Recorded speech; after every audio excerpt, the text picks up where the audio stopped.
مجدي يعني نهني بقى نجم الزمالك كابتن احمد حسن. مبروك يا ابو حميد.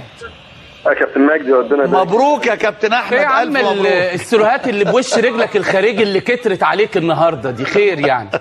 كل كرة بوش رجلك الخارجي موصل حد جديده دي يا ابو علي. طول عمري بس طول عمرك يا احمد انا اول مره اشوف الحاجات دي لا، النهارده طول بصراحه. انت عمرك. في الزمالك لقيت نفسك قوي. انا اتفق معاك انها طول عمرك يا ابو حميد.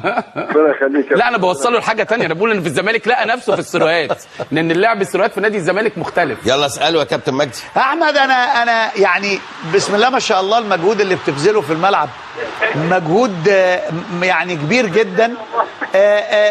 بقلق عليك لانك بتجري من حبك للكوره، بتجري وبتتحرك في كل حته. انا ببقى قلقان شويه، ما اعرفش انت رايك ايه؟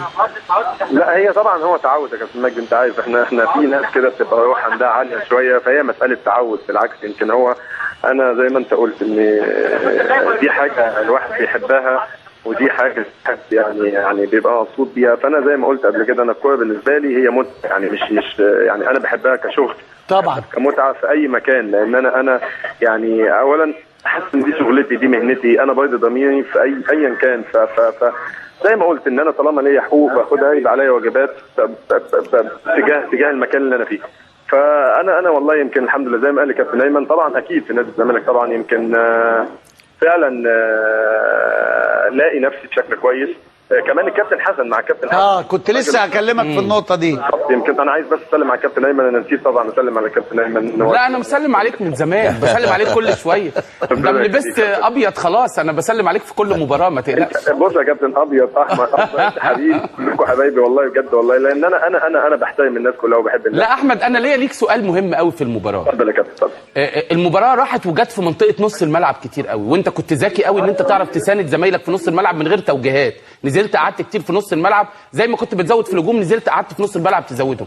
لكن الشوط الثاني هل حسيت في شيء من اليأس في منطقه نص الملعب بعد ما هم كتروا عليكم وبقيتوا انتوا عندكم معاناه في ان انتوا تقطعوا الكوره او تطلعوا بالكوره لنص ملعب حرس الحدود؟ لا هو في حاجه برضه يا كابتن لازم النهارده ناخد بالنا منها، ان ما تنساش يا كابتن النهارده عمر جابر لسه لعيب صغير في السن وخبرته قليله ومش مكانه 100%. المغاني نفس الحكايه، هو المغاني من اللعيبه الجيدين في قطع الكوره، ولكن يمكن حته ان هو البلاي ميكر برضه مش التسليم يا احمد. بس فانا اقصد ان طبعا خبره اللعيبه دي قليله، فعشان كده يمكن انا النهارده قليت من واجبات الهجوميه على حساب ان انا ابقى في وسطهم، بالذات بعد ما جبت هدف في اول دقيقتين في المباراه، فحسيت ان انت تساعد شويه في نص الملعب اكتر.